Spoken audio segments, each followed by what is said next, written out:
4.5 साल के सांसद हैं, 40 साल वालों को तो पहले हिसाब बताओ। बुद्धि खुल गया। ये कहना उचित है कि अमेठी के इतिहास में पहली बार AK 203 की जब फैक्ट्री का एक न्योता आया, एक सौगात आई, तो किसी ने ये कल्पना नहीं की होगी कि प्रत्यक्ष रूप से भारतीय सेना की सेवा देने का एक बहुत बड़ा पुण्य अवसर अमेठी की इस धरा को मिलेगा। ये भी कहना उचित है, आज उत्तर प्रदेश में सबसे बड़ी पोल्ट्री फीड की अगर कहीं फैक्ट्री है तो वो अमेठी लोकसभा क्षेत्र में है। ये भी कहना उचित है कि आज साउथ एशिया का सबसे बड़ा कोका कोला का अगर बॉटलिंग प्लांट कहीं है तो वो अमेठी लोकसभा क्षेत्र में है। और आज इंडियन ऑयल की ये एक विस्तारीकरण के माध्यम से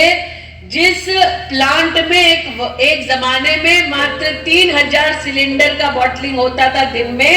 अब मोदी के राज में वहां पर 17,000 सिलेंडर की बॉटलिंग होगी हर दिन। जहां पर मात्र 10 ट्रक का लोड भरा जाता था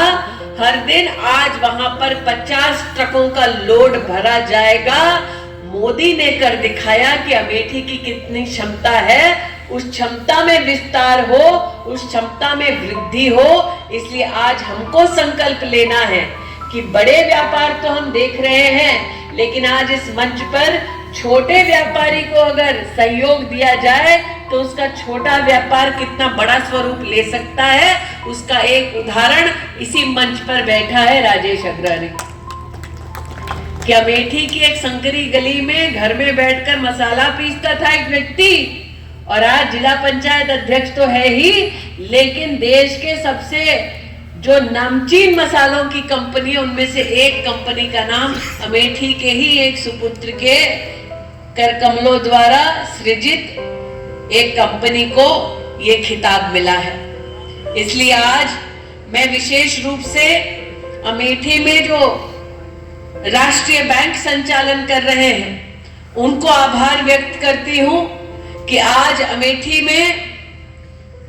2019 से लेकर सितंबर 2023 तक अगर आप छोटे छोटे व्यापारियों की संख्या देखें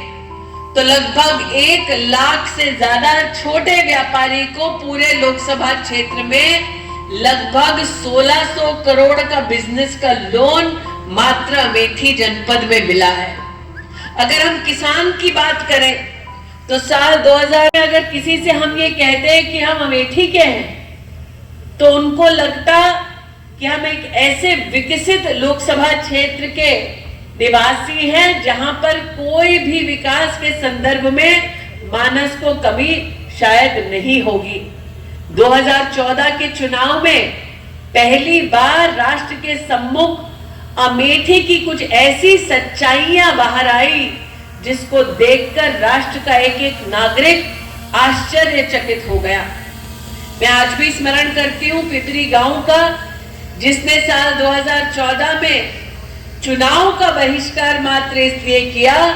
क्योंकि उनका तब का सांसद उनकी गुहार को नहीं सुन रहा था। मंच पर आज राजा बाबू हैं, राम प्रसाद जी हैं, राजेश जी हैं। हमें याद है वो समय जब हम पिपरी गांव जब गए तो हमें सबसे ज्यादा इस बात का कष्ट हुआ कि कांग्रेस के प्रतिनिधि की वजह से, उसके कुशासन की वजह से लोगों का लोकतंत्र से भरोसा पिपरी गांव में उठ रहा है। मुझे आज भी याद है हमने गांव वासियों से कहा कि हम चुनाव के बाद आपकी कटान की समस्या का समाधान लेकर आएंगे। साल 2014 से लेकर 17 तक हम अमेठी से लेकर लखनऊ तक धक्के खाते रहे, प्रदेश की तब की सपा की सरकार से कहते रहे, लेकिन कोई समाधान हमको मिला नहीं।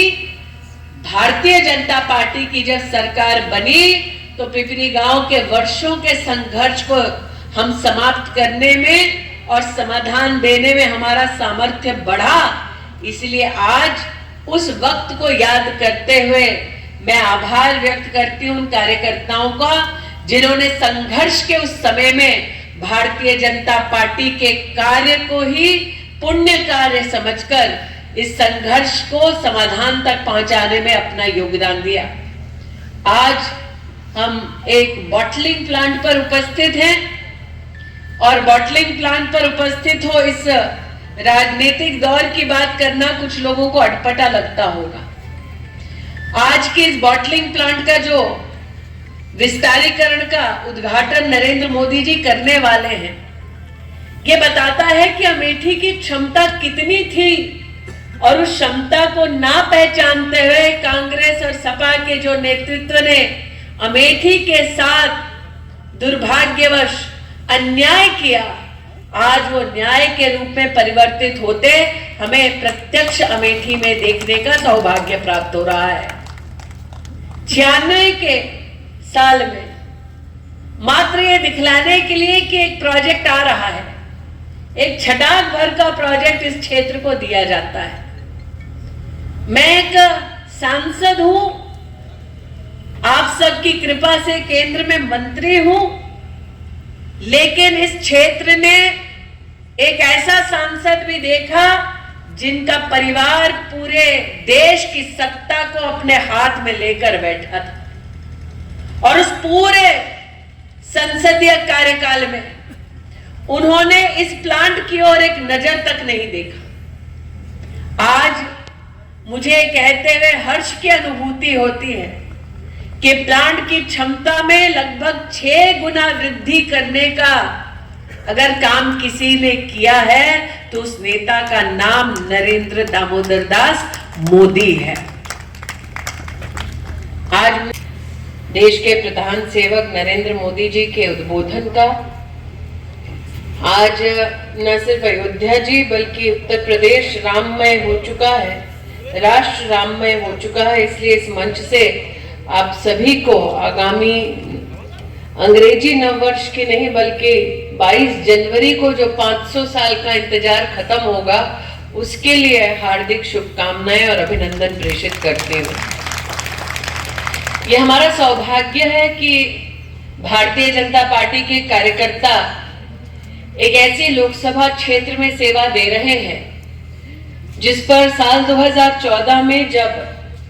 भाजपा के प्रधानमंत्री पद के उम्मीदवार के रूप में नरेंद्र मोदी जी पधारे थे, तब उन्होंने अमेठी की जनता से एक आग्रह किया था। ऐलान नहीं किया था बल्कि जनता से ये कहा कि हम बदले के नहीं बल्कि बदलाव की राजनीति का प्रमाण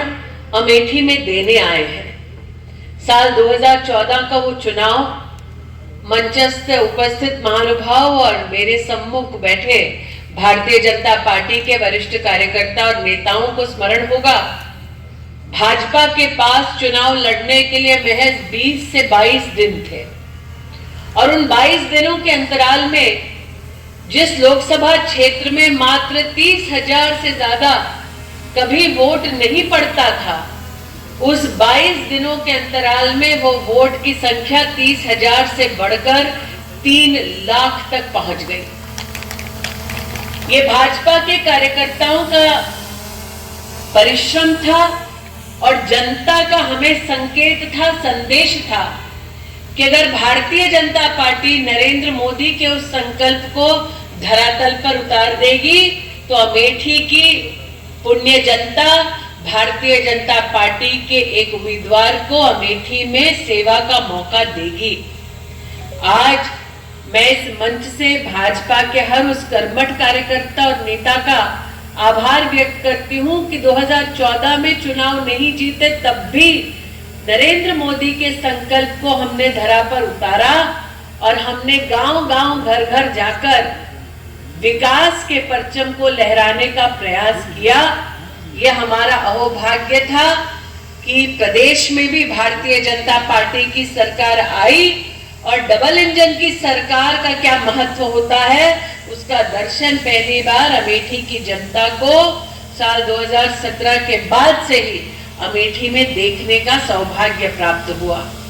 2019 में आपने उम्मीदवार के रूप में आई एक महिला को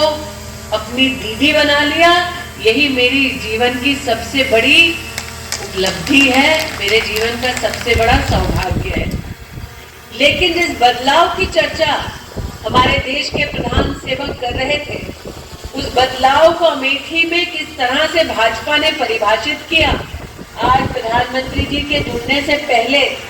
मैं आपके सम्मुख वो 2-3 बिंदु रखना चाहती हूँ। 2014 के चुनाव से